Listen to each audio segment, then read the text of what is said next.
안녕하세요, 여러분. 자, 두 번째 챕터가 시작됐습니다. 챕터 2, 조경 계획 및 설계입니다. 자, 제가 커리큘럼 때 이제 설명드렸던 것처럼 이제 챕터 2 같은 경우는 이제 조경 계획 그리고 법규, 그죠? 계획과 법규로 시작이 돼요. 자, 조경 계획 및 법규는요, 크게 계획 파트하고 이제 법규 파트로 나눠서 진행을 할 예정이에요.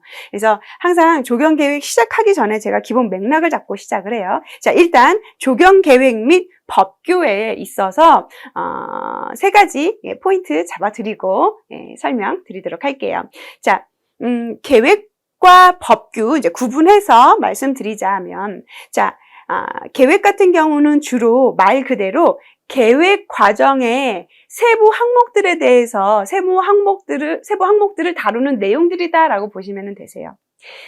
계획을 시작을 할 때 제가 목표 설정부터 해가지고 유지 및 관리까지 쭉 맥락을 잡아드리고 거기에 대한 하부 항목들에 대해서 제가 설명을 드리거든요. 그래서 이 조경 계획 파트는 바로 이 조경 계획과 설계 과정에 대한 하부 카테고리들에 대한 내용들에 대해서 우리가 깊고 자세한 내용을 공부하는 분야다라고 보시면 되겠고요. 그리고 이제 그 기출문제에 출제되는 내용들도 제가 중간중간 말씀을 드릴 거예요.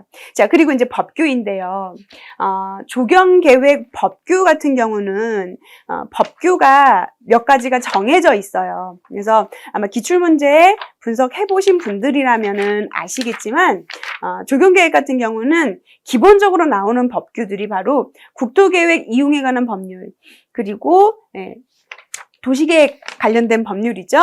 자연공원법이라든지, 그리고 이제 도시공원 및 녹지 등에 관한 법률이라든지, 뭐 건축법이라든지, 경관법이라든지, 그죠? 이러한 이제 법들이 정해져 있고요. 그러니까 주로 출제되는 메인 법규들, 법률들, 그리고 이제 이것들 외에 뭐 옥상 조경법이라든지, 가로수 조성 관리법이라든지, 그죠? 이런 좀 이제 관연도마다 또는 이제 뭐 22년도면 22년도, 23년도면 24년도, 해년도마다, 그러니까 새로운 해마다 추가적으로 출제되는 또 법규들이 또 이제 정해져 있어요. 그래서 기본학 강좌에서는 이런 조경계획과 법규에 대한 기본 맥락을 가지고 기본적인 내용들에 대해서 쭉 내용 위주와 그리고 용어 위주로 기본학 강의를 해드릴 거고요. 그리고 이제 계획 파트, 그 중에서 이제 법규가 조금 어렵잖아요. 내용이 많다 보니까. 그래서 법규 같은 경우는 심화 과정에서 그 주요 법규들에 대한 내용들을 쭉 요약 정리를 해서 한 번 더 심화적으로 다뤄드릴 예정이에요. 자, 그래서 이 조경계획 같은 경우는 공부하는 방법 제가 연계해서 설명드렸어요. 계획은 말 그대로 조경계획 과정에 대한 세부 항목들에 대해서 공부하는 파트다. 그래서 제가 이제 개괄적인 맥락을 한번 잡고 그 맥락에 포함되는 세부 항목들에 대해서 이제 기본학 때 강의를 쭉 해드릴 거고요. 그래서 이 계획 파트가 끝나고 나면 제가 카테고리별로 마인드맵을 또 한번 정리를 해드릴 거예요. 그러면서 피드백을 한 번씩 더 하시는 거예요. 그래서 기본학 강의가 끝나면서 마인드맵 정리를 하게 되면 다시 한 번 더 맥락이 내 머릿속에 피드백 정리가 되기 때문에 원활하게, 그죠? 훨씬 더 원활하게 공부를 하실 수 있을 것 같다라는 거 말씀드리고, 그리고 법규 같은 경우는 제가 좀 전에 말씀드렸던 것처럼 출제되는 기본 법규들이 있어요. 제가 아까 목록 말씀드렸었죠. 그래서 그것들 위주로 주요 내용들 위주로 이제 기본학 강의 해드리고, 그걸 또 다시 한 번 더 요약 정리를 해드릴 거예요. 자, 그 정도로 말씀드리고, 그래서 조경계획 및 법규에서 먼저 이제 계획 파트 같은 경우는, 그죠? 맥락을 잡지 않고 그냥 바로 자연환경 조사 분석부터 시작해가지고 뭐 인문 사회환경 조사 분석, 경관 분석, 뭐 형태환경, 그죠? 뭐 분석 종합 평가 이런 내용들을 쭉 다루게 되면, 즉 맥락이 잡혀져 있지, 계획에 대한 맥락 얘기하는 거예요. 계획에 대한 맥락이 어느 정도 잡혀져 있지 않은 상태에서 바로 이 기본학 강의에 들어가게 되면은 이거 정리하기가 좀 쉽지가 않아요. 그래서 저는 항상 계획을 시작하기 전에 말씀드리는 게 바로 과정이에요. 그래서 조경 일반에서 그 조경 계획 과정에 대한 그 카테고리가 있었잖아요. 맥락이 있었잖아요. 그죠? 그래서 그것도 같이 이제 공통적으로 가기는 하는데, 제일 먼저 조경 계획의 과정은요, 먼저 목표 설정을 해요. 목표 설정. 왜 조경 일반에서는 이 목표 설정이 사전 검토라고 했었잖아요. 그죠? 그래서 목표 설정을 해요. 예를 들어서 생활권 공원을 만들 것인지 또는 주제 공원을 만들 것인지, 만약에 생활권 공원을 만든다라면은 그죠? 뭐 소공원을 만들 것인지 어린이 공원을 만들 것인지 근린 공원을 만들 것인지, 근린 공원은 또 다시 네 가지로 나눠지잖아요. 그래서 대상 부지의 면적이라든지 뭐 시설 부지 면적이라든지 이런 것들이 충족시킬 수 있는 근린 공원 중에서 뭐 근린 생활권 근린 공원이 적합하겠다. 부지 확보 면적이라든지 유치 거리라든지 그죠? 이런 시설 부지 면적에 있어서 이 정도 대상의 부지면은 근린 생활권 근린 공원이 적합할 것 같아. 그럼 목표 설정되는 거예요. 그죠? 그러면 이것하고 관련된 근린 생활권 근린 공원 그죠? 이런 것들을 이제 관련 법규를 통해서 기본 전제를 조사를 하는 거예요. 이게 다 목표 설정, 즉 기본 전제에 포함되는 내용이죠. 이렇게 해서 목표 설정이 되게 되면 바로 이제 조사 분석에 들어가게 되는 거예요. 자, 조사 분석 과정에서는 말 그대로 조사를 하는 거예요. 대상 부지에 대해서 쭉 조사를 하겠죠. 자연환경 분석, 인문사회환경 분석, 그죠? 경관 분석. 왜? 이러한 각각 분야별로 조사를 하고 조사한 것들을 갖다가 정리를 해야 거기에 맞춰서 설계 계획을 할 수 있는 거거든요. 그래서 이제 유치 거리라든지 유치 거리에 통한 뭐 진입이라든지 그죠? 그리고 주변에 대한 경관에 어울려서 어떠한 땅가름과 그죠? 경관 구성을 어떻게 하면 주변 경관과 어울리게끔 그죠? 이런 것들 다 연관이 되는 부분이거든요. 이런 것들을 조사 분석한 것을 어떻게 해요? 바로 종합을 합니다. 자, 종합을 해서 종합을 한다는 것은 조사한 내용을 정리한다는 내용이거든요. 종합을 한 내용을 바탕으로 바로 기본 구상에 들어가는 거예요. 그래서 이 기본 구상 과정에서 바로 마스터 플랜 최종안이 만들어지죠. 이 기본 구상 과정에서 여러 버블 다이어그램으로 이제 대안들을 만들어요. 그죠? 여러 대안들을 만든 다음에 그 여러 가지 대안들을 각각 비교 평가하면서 어때요? 가장 이상적이고 합리적인 대안을 최종안, 즉 마스터 플랜으로 설정을 하게 되면 바로 기본 계획에 들어가는 거예요. 그죠?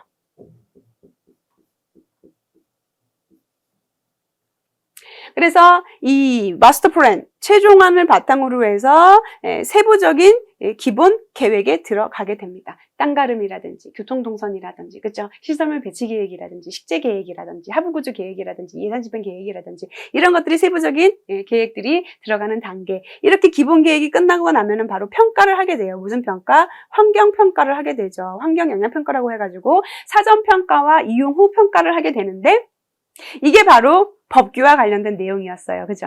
여기까지가 바로 계획에 대한 전반적인 과정이다라고 보시면 되시고 이 맥락을 가지고 바로 조경 계획, 즉 세부 항목들에 대해서 우리가 디테일하게 공부하는 과정이 바로 조경 계획 파트라고 보시면 되겠습니다. 자, 이렇게 맥락을 잡고 세부적인 계획에 대해서 이제 공부를 하게 되는 거예요. 맥락을 잡고 안 잡고가 차이점이 되게 많이 나거든요. 조경을 전공하신 분들도 사실 이렇게 맥락 잡고 공부를 하시기가 하시는 분들도 있고 이거는 개인의 선택이긴 하지만 그리고 솔직히 내가 조경을 잘 모르는 비전공자나 관련 학과 전공자일 경우에는 이렇게 맥락을 잡고 가는 게 되게 중요해요. 비단 조경 계획뿐만 아니라 법규도 마찬가지고 조경사도 마찬가지고 모든 과목들에 있어서 그 과목의 특징을 파악한 다음에 그 과목만의 특별한 맥락, 그죠? 그 과목만이 가질 수 있는, 정리할 수 있는 맥락을 가지고 세부적인 내용에 대해서 공부를 해야지만 그래야지 내가 전반적인 흐름을 유지를 하면서 내용에 대해서 이해하고 정리하고 공부할 수가 있는 거예요. 이은주 조경학이 바로 강조하는 공부 방법이 바로 이런 방법입니다. 자, 보실게요. 그래서 첫 번째 목표 설정을 하고 났으면 기본 전제 수립하고 났으면 이제 본격적으로 조사 분석에 들어가게 되는데 그게 바로 자연환경 조사 분석이에요. 자, 자연환경 조사 분석에서는 식생 생태 조사, 기후 조사, 토양, 수문, 지질, 지형, 경관 조사 이제 이런 것들이 이루어지거든요.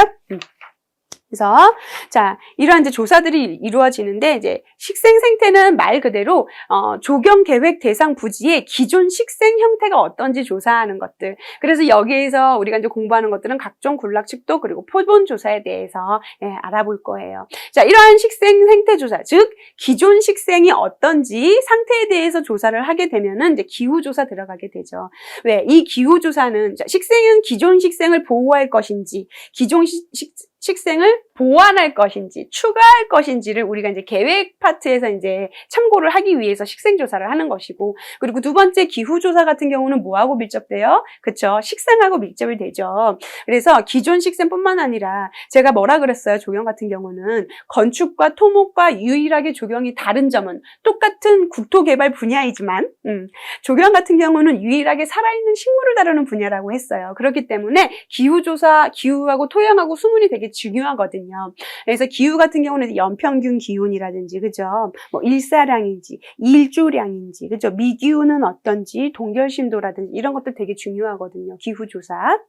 그래서 왜 이제 식재를 해야 되기 때문에, 식재 계획을 해야 되기 때문에 이런 기후는 중요하고요. 중부지방이냐, 남부지방이냐, 북부지방에 따라서 기후가 달라지고 여기에 적합한 또 식재 계획도 달라져야 되기 때문에 기후조사 중요하다라는 거. 그래서 여기에서의 키포인트는 우리는 미기후와 알베도 위주로 볼 거예요.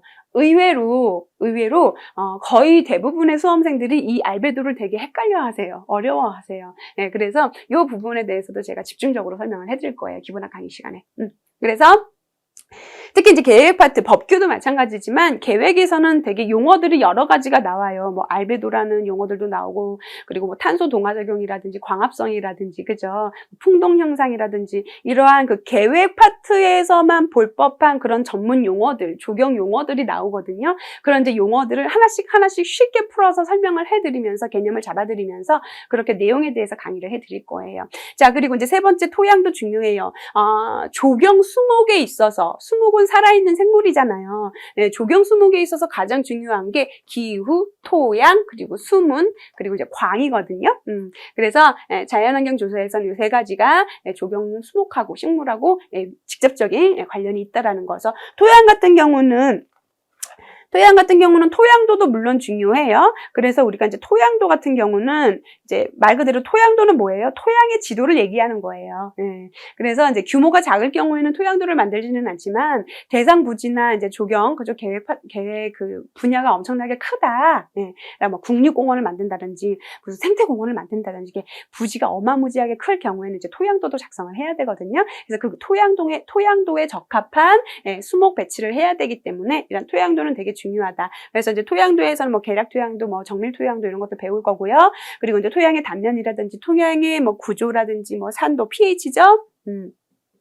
그리고 토양 수분에 대해서도 우리가 이제 전반적으로 배울 거예요. 그리고 이제 토양 구조 같은 경우는 우리가 흔히 말하는 이제 유기물층, 그리고 이제 용탈층 위주로 공부를 할 거고, 이게 또 시험에 출제된 적도 있었고, 그리고 지금 22년도 지방직에서는 또 토양 수분 관련된 내용도 출제가 됐었잖아요. 그죠?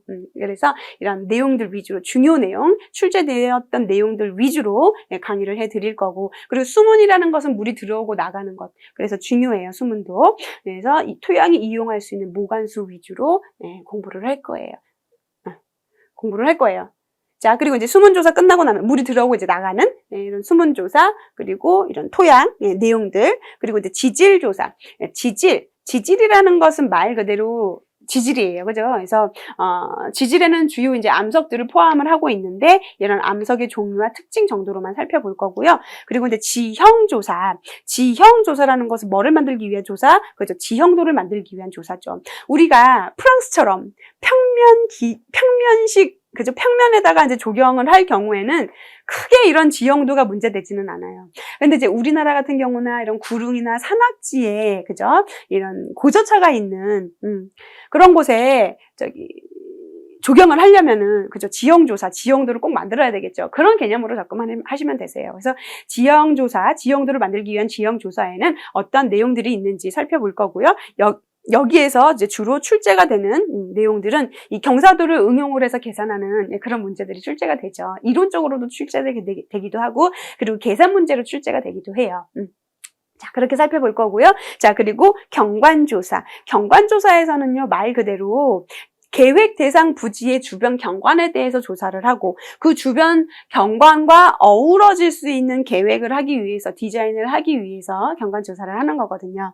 그래서 이제 이러한 경관 조사의 이론이 되는 내용들에 대해서 살펴볼 거예요. 여기 보면 경관 조사라고 해가지고 기호와 심리적 계량화, 이제 시각 회랑이라고 있죠. 그래서 케빈 린치 도시 이미지, 기호와 5가지 내용, 그죠? 예, 기출문제 거의 단골 손님이었어요. 뿐만 아니라 레오폴드 계량화 기법이라든지 뭐 시각 계량 기법이라든지 이런 기본적인 그죠? 이론에 대해서 설명을 드릴 거고요. 자, 그리고 두 번째 인문 사회 환경 조사 분석. 자, 인문 사회 환경 조사 분석 같은 경우는 말 그대로 그죠? 계획 대상 부지의 주변 인문 사회 환경에 대해서 조사 분석을 하는 거예요. 자, 자연환경 조사 분석 같은 경우는 말 그대로 계획 대상 부지의 조경을 하기 위해서 거기에 필요한 자연환경을 조사를 하는 거잖아요. 자, 그렇다면 인문사회환경 조사 분석은 도대체 계획 대상 부지에 있어서 무슨 연관관계가 있을까? 그거에 대한 내용에 대해서 접근을 할 거고요. 그리고 여기에 들어가는 항목들은 경관 분석의 분류. 잠시만요. 자, 인문사회환경조사 분석에는 토지이용조사, 교통조사, 시설물조사, 그리고 공간 수요량 산정 이렇게 4가지 카테고리로 구성이 되어져요. 그래서 토지이용은 어떻게 할 것인지, 그리고 교통조사는 중요하죠. 계획 대상 부지 주변에 교통도로는 어떻게 구성이 되어 있고 인터체인지에 대한 이런 접근성이라든지 그렇죠? 사람들이 이용을 해야 되니까 교통에 대한 접근성, 입지성 이런 것들을 조사를 해야 돼요. 그래서 교통체계, 교통에 대한 교통체계를 얘기하는 거예요. 그리고 접근 교통수단 및 동선 어떻게 해야 되는지 이런 것들 살펴볼 거고, 그리고 여기에서 말하는 시설물 조사는 기존 시설물 조사를 얘기하는 거예요. 계획 대상 부지에, 계획 대상지에 기존 시설물은 어떤 것들이 있고 구조물 어떤 것들이 있는지, 그리고 공간 수요량 산정. 공간 수요량 산정은 인문 사회 환경 계획 파트에서 되게 중요한 이론이에요. 그리고 기출에서도 주로 이제 나오는 내용들이고, 그래서 대표적인 이론인 시계열 모델, 중력 모델, 그리고 요인 분석 모델 요 3가지에 대한 개념에 대해서 설명을 해 드릴 거예요. 그리고 이제 여기하고 연관되는 뭐 회전율이라든지 동시 수용력이라든지 그죠? 최대일 이용자 수, 최대시 이용자 수 이런 다양한 이론들이 나와요. 계산 이론들이. 그리고 이러한 내용들이 기출에도 또 출제가 되고요. 그래서 여기에서 많이 어려워들 하시고 이 이론적인 내용들을 정리하기가 쉽지가 않아요.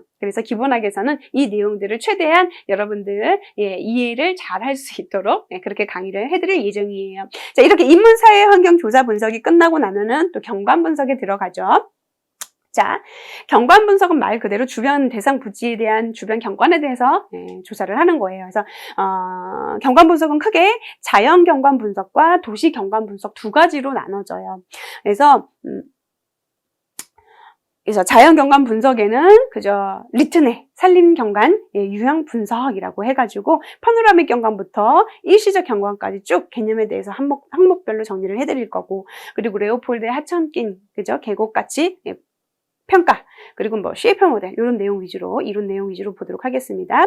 그리고 이제 도시 경관 분석 같은 경우는 여러분 그죠? 케빈 린치 생각나시죠? 그래서 도시 이미지 그죠? 5가지 요소, 물리적 요소라고 해가지고 5가지 요소와 그리고 경관의 우세 요소, 그리고 우세 원칙, 그리고 가변 요소들 이런 내용들이 여기에 같이 연결이 돼요. 자, 그리고 뭐 피터슨 모델, 뭐 도시광장 척도 그죠? 그래서 메르테스 린치 같은 경우는 그죠? 건축물을 바라보는 거리와 높이 비에 따라서 그 폐쇄감하고 관련된 내용들을 쭉 4가지로 정리를 했어요. 그거에 대한 내용과 그리고 이제 거리에 따른 지각, 인지도 이제 이런 것들에 대해서 설명을 드릴 거고요. 자, 그리고 이제 경관 분석 방법 이용에는 어떤 것들이 있을까라고 해가지고 이제 다양한 것들이 있는데 그 중에서 이제 우리는 데니얼과 마이닝이 분류한 5가지. 그죠? 생태학적 접근부터 해서 형상학적 접근까지 정리를 할 거고, 이것이 바로 경관 분석의 접근 방식으로 바로 연결이 돼요. 5가지가. 이렇게 연결이 된다라는 거. 생태학적, 형식미학적, 정식물리학적, 그리고 심리학적 접근으로 연결이 된다라는 거. 그래서 경관 분석의 접근 방식이라고 해가지고 주로 이제 그 기출에 출제되는 내용 위주로 연결해서 설명을 해드릴 거예요. 그래서 생태학적 접근 방법에는 어떤 것들이 있는지 맥하그와 레오폴드 그죠? 그리고 녹지 제한도 이런 3가지. 형식미학적 접근에 대한 개념은 무엇이고, 그리고 무르코르비지의 뭐 황금비례라든지 그죠? 형태 심리학이라든지 뭐 그리고 리튼의 시각적 훼손 가능성이라고 해가지고 여러분 투과성과 복잡성 관련된 문제 아시죠? 기출문제 보신 분들은 아마 그죠? 이 용어들이 아마 뒤에 이제 들어오실 텐데, 그 토지 이용의 시각적 영향하고 관련해가지고 제이콥스와 웨이가 연구한 그죠? 시각적 투과성, 시각적 복잡성, 그리고 시각적 흡수력 요 세 가지를 연결을 해서 여기에서 설명을 드릴 거예요. 이 기본 개념을, 그죠? 쉽게 말해서, 회손도가 높냐 낮으냐, 경관적으로 쾌적하냐 쾌적하지 못하느냐를 투과성, 복잡성, 그리고 흡수력으로 두 가지를 나눠서 설명을 드릴 거예요. 요걸 의외로 많이 헷갈려 하시더라고요. 그래서 이 부분 조금 중요해요. 자, 이런 것도 설명해 드릴 거고, 또 정신 물리학적 접근, 여기에서는 쉽게 말해서 이제 분석 방법이라든지, 예, 그리고 분석 방법, 경관 분석 방법에 대해서 설명을 드릴 거고, 그리고 심리학적 접근에서는 말 그대로 시각적인 복잡성, 뭐 인간적인 척도, 이제 이런 것들을 이제 다뤄드릴 거예요. 뭐 현상학적 접근, 뭐 경지학적 접근, 이제 이런 것들이 있는데, 이런 내용들 위주로 한 번씩 설명드리고, 다시 한번 강조하지만, 시험에 출제되는 중요한 내용과 항목 위주로 쉽게 풀어서 설명을 드릴 거다라는 거 이제 다시 한번 말씀드리고, 이렇게 해서 경관 분석이 끝나게 되면은, 그쵸, 조경 미학에 들어가게 됩니다. 조경 미학은 내용은 되게 많은데요, 기출문제에서 차지하는 비중은 그렇게 많지가 않아요. 그래서 기출문제, 조경미학에 대한 전반적 개괄적인 내용들은 교재에 정리가 되어 있지만, 강의 시간에는 한 번씩 쭉 살펴보고 정리하면서 주로 기출문제에 출제가 되었었던 뭐 한국의 오방색이라든지 뭐 디자인 원리 형태 구성, 한국의 오방색이 주로 이제 출제가 됐었죠. 그래서 그 색채 이론을 기반으로 해가지고 디자인 원리는 어떻게 구성이 되고 형태 구성은 어떻게 이루어지는지 내용 위주로 살펴보도록 하겠습니다. 자, 그리고 이어서 경관 분석이 끝나고 나면은 형태, 환경, 심리, 기능, 그죠? 아이고. 한 번 더 넘어갔어요. 자, 형태, 환경, 심리, 기능, 조사, 분석에 대해서 살펴볼 거예요. 그래서 이 형태, 환경, 심리, 기능은 말 그대로 분석 방법을 놓고 어떻게 접근할 것인가에 대해서 이제 조사 분석하는 과정이거든요. 그래서 여기에서는 딱 세 가지로 접근을 할 거예요. 물리 생태적, 시각 미학적, 사회 행태적 접근, 이렇게 세 가지 맥락으로 정리를 해 드릴 거기 때문에, 여기에서 그래서 이 계획 파트에서는 이렇게 뭐 물리 생태적, 시각 미학적, 뭐 사회 행태적, 뭐 심리적, 그죠? 이렇게 다양한 그 접근 방법들이 있기 때문에 이론들이 살짝 중복되기도 해요. 근데 거의 대부분 기출문제에 나오는 이론들은 정해져 있기 때문에 그 주요 이론 내용으로 설명드린다라는 거 말씀드리고요. 자, 그리고 이제 이어서 시각 미학적 접근, 그죠? 시각 구성에, 이제 시각적 구성에 있어서 기본 요소들에 대해서 항목 위주로 살펴볼 거고요. 그리고 미적 반응 과정, 버라인이죠. 버라인의 미적 반응 과정에 대해서 한번 소개해 드리고, 그리고 시각적 효과 분석에는 어떤 것들이 있는가. 그래서 틸과 할프린이라든지, 린치, 스타이니츠, 그죠? 그리고 뭐 제이콥스와 웨이라든지, 뭐 리튼이라든지, 이런 이론들에 대해서 정리를 해 드릴 거예요. 자, 그리고 세 번째, 사회 행태적인 접근. 사회 행태적인 접근 하면 여러분 두 가지를 기억하셔야 돼요. 개인적인 공간하고 영역성.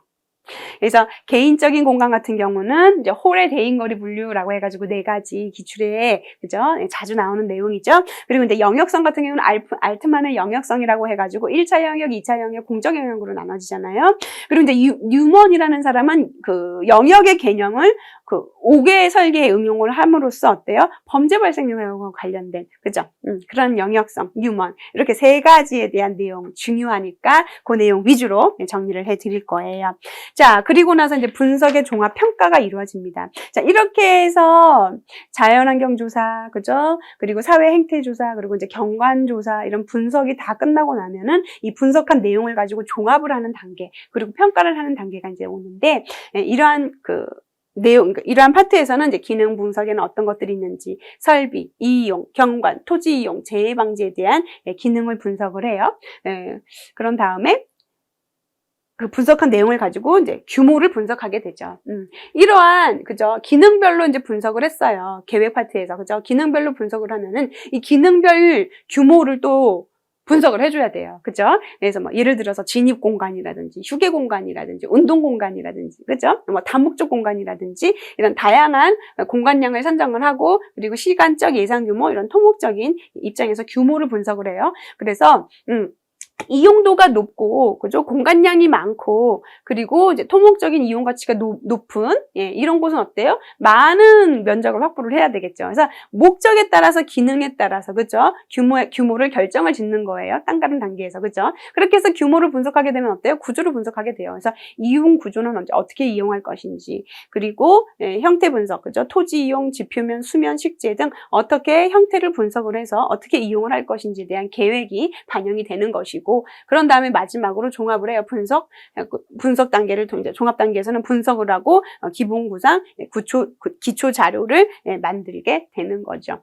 계획에 대한 과정이라고 보시면 되세요. 이렇게 분석한 내용을 종합하고 평가를 해서 바로 대안을 만드는 거예요. 그러니까 결과적으로 목표를 설정을 하고, 즉 기본 전제, 법규 검토하고, 그죠? 기본 전제 하에서 이제 조사 분석하고 나면은 어때요? 그 조사 분석한 내용을 종합을 해가지고 평가를 하는 거예요. 그런 다음에 그렇게 정리한 내용들을 바탕으로 이제 대안을 작성을 하는 거죠. 이게 바로 대안을 작성하는 이 단계가 바로 기본 구상 단계가 되는 거예요, 여러분.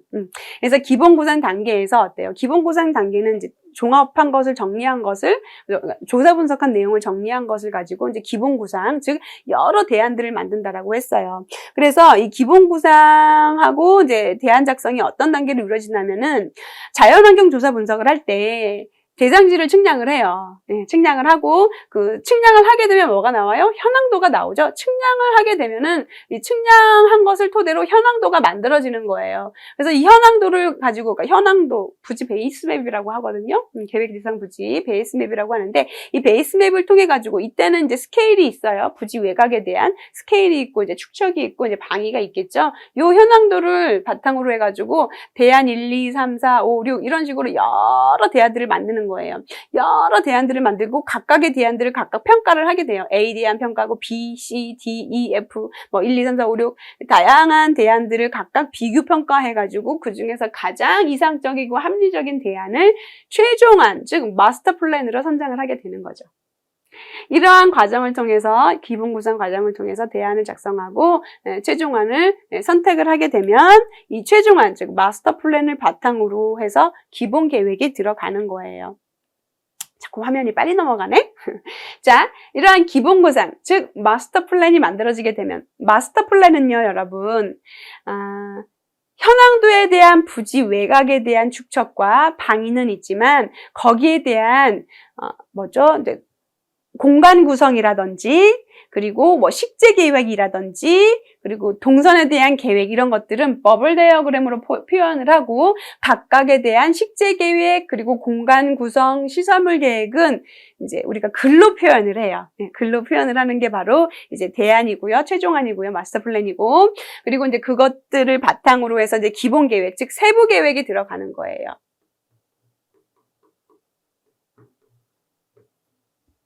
그래서 토지 이용 계획, 기능별 땅가름을 하는 거죠.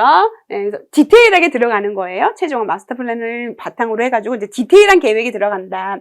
그리고 교통 동선 계획, 그죠? 그래서 기능별 땅가름이 끝나고 나면은 이제 교통 동선 계획을 하게 되는 거예요. 그래서 차량 동선은 어떻게 뺄 것인지, 그리고 메인 동선은 어떻게 뺄 것인지, 그러니까 주동선이 되는 거죠. 보조 동선, 산책 동선, 그죠? 그리고 관리 동선은 어떻게 뺄 것인지, 산책로는 어떻게 뺄 것인지, 이러한 기능별 교통 동선 계획이 이루어지고, 그 다음에 이제 뭐 시설물 배치 계획, 기능별 시설물 어떻게 배치할 것인지, 운동시설물, 뭐 휴게 시설물, 그죠? 다양한 시설물들 배치 계획이 끝나고 나면은 이제 식재 계획, 즉 배식 계획이 이루어지는 거예요. 그래서 이제 배식 계획에서 이제 공간 기능, 목적에 맞는 기능적인 식재가 이루어지게 되고, 완충 식재, 배경 식재, 유도 식재, 차폐 식재, 다양한 식재들이 있잖아요. 뭐 생울타리 식재, 그죠? 경관 식재, 이런 다양한 배식 계획이 이루어지고, 이것이 계획이 이루어지고 나면 이제 하부 구조 계획에 들어가는 거예요. 우리가 정원등, 조경등, 뭐 가로등 같은 거 배치하려면은 전기 있어야 되죠.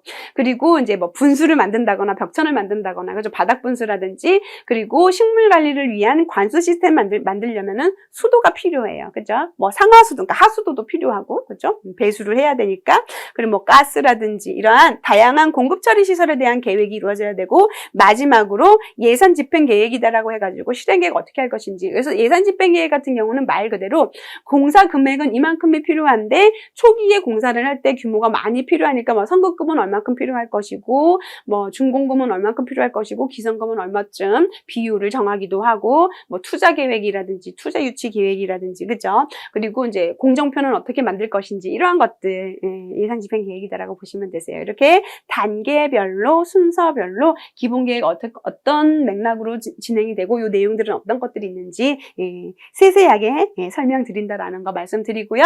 이러한 기본 계획이 끝나고 나면 이제 환경 영향 평가와 이용 후 평가를 하게 돼요. 제가 앞 시간에서도 말씀드렸던 것처럼 이렇게 기본 전제, 즉 목표 설정부터 해가지고 기본 계획까지는 예를 들어서 이제 컨설팅이다, 계획 파트다라고 해서 컨설팅 회사에서 하기도 하고 그리고 엔지니어링 회사에서 이제 진행하기도 한다라고 했었잖아요. 그죠? 그러고 나서 이렇게 이제 계획이 끝나고 나면은 이 계획안을 바탕으로 해가지고 전문적으로 환경 영향 평가를 하는 기관들이 있어요. 업체들이 있어요. 그래서 업체에게 이제 의뢰를 하게 되면은 이제 환경 영향 평가를 해주게 되는 거죠. 그래서 이 환경 영향 평가는 우리가 크게 세 가지로 구분을 해요. 전략 환경 영향 평가, 그리고 그냥 환경 영향 평가, 그리고 소규모 환경 영향 평가 이렇게 세 가지가 있어요. 영향 평가에는. 그래서 세 가지에 대한 개념. 그리고 이런 환경 영향 평가의 문제점은 어떤 것들이 있는지, 그리고 이용 후 평가, 즉 환경 설계 평가에는 어떤 것들이 있는지, 그죠? 이 내용들 프리드만의 5개 공간의 평가하고 연결해서 설명을 드릴 것이고, 이러한 환경 영향 평가법은 어떤 것들이 있는지, 요게 이제 주요, 그죠? 기출 대상이죠. 대상 사업이라고 해가지고 면적별로 대상 사업은 어떤 것들이 있는지, 이런 것들이 주로 이제 출제가 됐었어요. 그리고 또 이제 최근에는 전략 환경 영향 평가, 소규모 환경 영향 평가, 환경 영향 평가, 대상 사업이나 이런 내용들에 대해서도, 그죠? 개념에 대해서도 묻는 문제들이 있었고요. 자, 그래서 이러한 그 환경 영향 평가법에서, 그죠? 환경부에서 제시하는 각 환경 영향 평가 대상 사업 어떤 것들이 있는지 위주로 살펴볼 거고, 자, 이렇게 해서 환경 영향 평가 내용들에 대해서 이제 살펴보게 되면은 바로 이제 이어서 이제 법규가 본격적으로 법규에 들어가게 돼요. 그래서 이 법규 파트는 되게 내용이 많고 복잡하고 어려워요. 그래서 주로 이제 시험에 출제된 내용 위주로 기본학 강의에서 이제 강의를 해 드릴 거고요. 그리고 제가 이제 앞에서도 말씀드렸다시피 이 법규는요, 심화 과정에서 다시 한번 디테일하게 다뤄 드릴 거예요. 기본적으로 교재에는 한 3-4가지 정도 법규로 나와 있고, 예를 들어서 조경계획 관련 법규가 이제 국토계획 및 이용에 관한 법률로 시작이 되지만 모든 그런 국토계획 또는 도시공원법, 경관법, 자연공원법, 그죠? 이러한 것들은 건축법, 이런 5가지 기본 그 카테고리에서는 교재에서는 정말 기본적인 것들만 다뤄드릴 거고요. 그리고 심화 과정에서는 교재에 나와 있지 않은 대신 이제 이것 외에도 이제 기출에서 출제되었었던 또 법규들이 있어요. 이제 그런 내용들을 갖다가 출제 빈도가 높은 내용들 위주로 다시 한 번 더 다루지 않았던 부분들을 정리해 드릴 거예요. 자, 그렇게 나눠지고, 그리고 이제 첫 번째 국토 이용에 관한 또 넘어갔어. 네. 잠시만요. 자, 국토 이용에 관한 법률 같은 경우는요, 대통령령으로 정하는 기반시설, 그리고 용도지역, 용도지구, 개발제한구역, 그리고 도시자연, 공원, 구역에 대해서 살펴볼 거예요.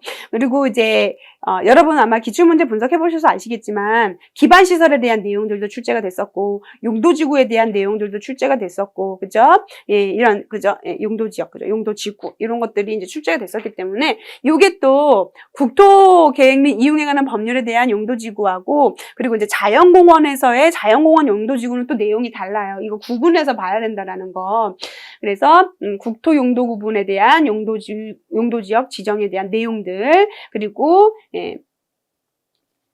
자연공원에서 또 구분하는, 그죠? 용도지구에 대한 이 항목들 꼭 구분해서 공부해야 된다. 이거 되게 중요하거든요. 의외로 이거를 이렇게 헷갈려 하거나 혼동하시는 분들이 의외로 있어요.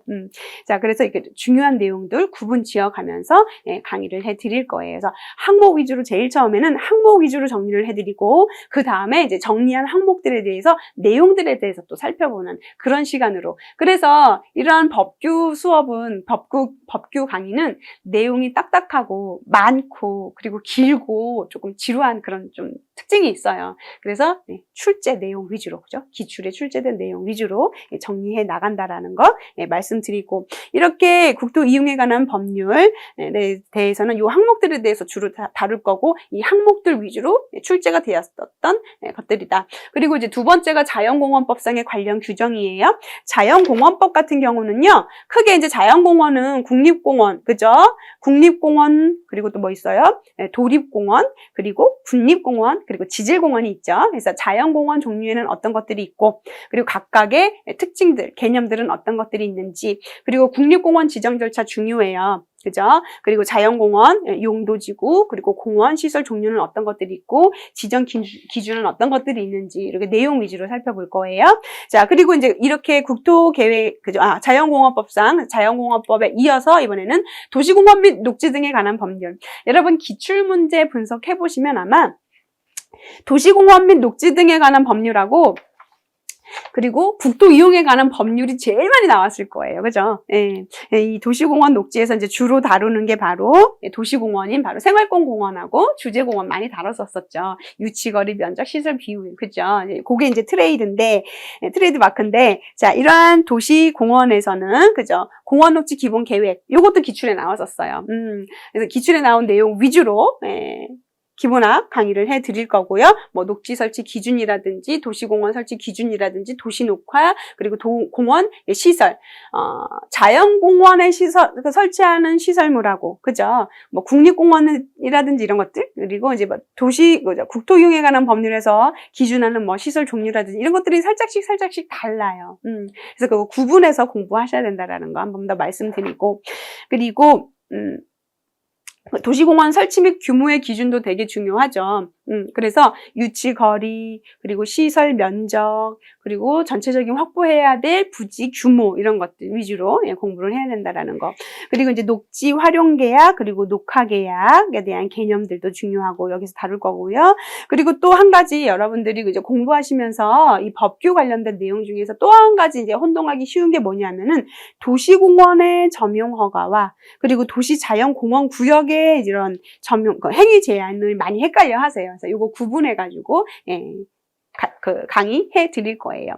자, 그리고 이제 또 도시공원 녹지 관련하면은 또 도시녹화, 도시공원 녹지, 확충, 이제 이런 것들이 중요한데, 그 녹지 활용 계약, 그죠? 그리고 이제 녹화 계약, 이렇게 두 가지 구분해서 주요 목적이 무엇인지, 기준이 무엇인지에 따라서 설명을 드릴 거예요. 그리고 도시공원 설치 및 관리라고 해가지고 그 도시공원을 설치하고 관리하는 데 있어서 요건이 있어요. 그 요건에 대한 기준에 대해서도 살펴볼 거예요. 자, 그리고 공원시설 종류, 그리고 뭐 저류시설, 이거 전부 다 도시공원 관련된 법규거든요. 도시공원 및 녹지 등에 관한 법률이라고 해가지고 공원시설 종류, 이것들도 출제됐었어요, 관연도에. 그리고 이제 저류시설 설치라든지, 그죠? 녹지의 설치 기준이라든지, 완충 녹지, 연결 녹지, 경광 녹지 기준, 이것도 중요하거든요. 그래서 이런 기출에, 이제, 기본서에 있는 내용들은 관연도 기출문제를 중심으로 또는 주요 내용 위주로 정리가 되어 있어요.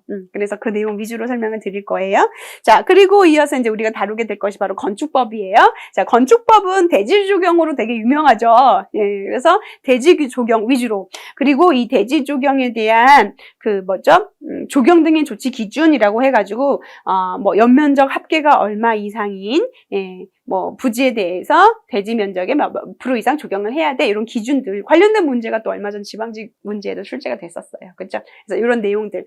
근데 이게, 나라에서, 정부에서, 국가에서 기준하는 건축법이냐, 아니면 예를 들어서 지방직이야, 시험이. 그죠? 그러면 어때요? 뭐, 서울특별시 조례로 기준하는 또 건축법, 이것들도 또 차이점이 있어요. 그래서 그거 구분해서, 정리를 해 드릴 거라는 거. 자, 그리고 이제 조경 기준에 대해서도 되게 중요하죠. 조경 기준 되게 중요해요. 그래서 조경 면적의 배치라든지, 조경 면적의 산정이라든지, 식재 수량 및 규격이라든지, 이런 것들 다 건축법에 의해서 정해져 있거든요. 우리가 근린공원을 만들고 싶다고 해서 또는 주제공원을 만들고 싶다고 해가지고 또는 대지에 건축물을 했다고 해서 내가 원하는 만큼 적용을 할 수 있는 게 아니라 나라에서 정한 기준들이 있어요. 그 기준을 살펴보는 그런 시간이다라고 보시면 되시는데, 그래서 조경면적, 상업지역, 공업지역, 주거지역에 대한, 녹지지역에 대한 녹지 비율이라든지 면적, 조경면적이라든지, 그리고 식재 수종이라든지, 특히 이제 옥상 조경에 대한 또 기준도 같이 건축법하고 연결해서 우리가 공부를 할 거예요. 이 부분도 되게 중요하거든요.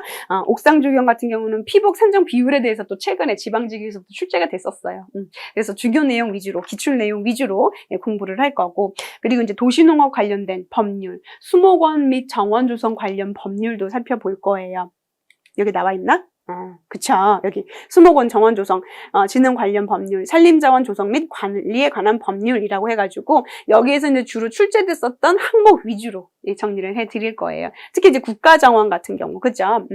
국가정원 같은 경우는 출제가 됐었어요. 그래서 출제가 됐었고, 뭐 지방정원이라든지 이런 것까지는 출제가 되지 않았는데, 그래서 우리 기본학에서는 국가정원에 대한 지정 요건과 지방정원에 대한 지정 요건을 비교하면서 이 두 가지로만 살펴보는 걸로. 그리고 수목원 시설 설치 기준이라고 해가지고 얘도 관련도에 출제됐었던 내용이었었죠. 그래서 요거에 대한 내용들 국공립수목원과 그리고 사립학교 수목원에 대해서 비교해서 살펴볼 거예요. 자, 그리고 뭐 산림문화 휴양 관련 법률도 있고요. 그리고 가로수 조성 및 관리 규정. 얘는 산림자원 조성 및 관리 관한 법률로 기준이 되는 가로수 조성. 얘도 중요한 내용이거든요. 그래서 식재 위치라든지 그리고 식재 기준이라든지 이런 것들 내용 위주로 강의를 해드릴 예정이에요. 그리고 이어서 경관법. 그죠? 경관법에서는 5년마다 수립하는 경관정책 기본계획 수립에 대해서, 그죠? 그리고 뭐 경관사업 대상에는 어떤 것들이 있는지 항목과 내용 위주로 살펴볼 거고, 그리고 이제 관연도에 출제되었던 내용 위주로 정리를 해드릴 거예요. 자, 그리고 이제 법규의 마지막 자연환경보전법 관련 규정이라고 해서 나와 있는데, 자연환경보전법에서는 얼마 전에 지방직 문제에서도 출제가 됐었어요. 얼마 전 기출문제에서도 출제가 됐는데, 요거 용어에서 주로 나와요. 자연환경보전법에서는 주로 용어가 나온다라는 거. 그래서 자연환경 보전, 뭐 자연생태, 생태계, 소생태계 해가지고 용어를 제가 한 15가지 정도로 정리를 해놨어요. 그래서 용어 위주로 쭉 살펴볼 거고요. 그리고 또 중요한 게 이어서 생태경관보전지역 중요하죠. 그래서 생태경관보전지역, 환경부 장관이 지정하는 생태경관보전지역의 지정 기준. 그죠? 관련되어 출제되셨던 내용들, 그리고 지역은 어떻게 구분을 하는지, 핵심 구역, 완충 지역, 그리고 이제 전위 구역 이렇게 이제 구분이 되어진다라는 거. 생태관광 육성은 어떻게 기준이 되는지, 그리고 생태마을은 어떻게 지정이 되는지, 우선 보호대상 생태계 보건은 어떻게 하는지 이런 내용들에 대해서 살펴보는 그런 시간으로 정리를 했습니다. 자, 이렇게 해서 조경 계획 및 법규에 대한 내용은 여기까지였고요. 우린 또 다음 시간 이어서 뵙도록 하겠습니다. 수고하셨습니다.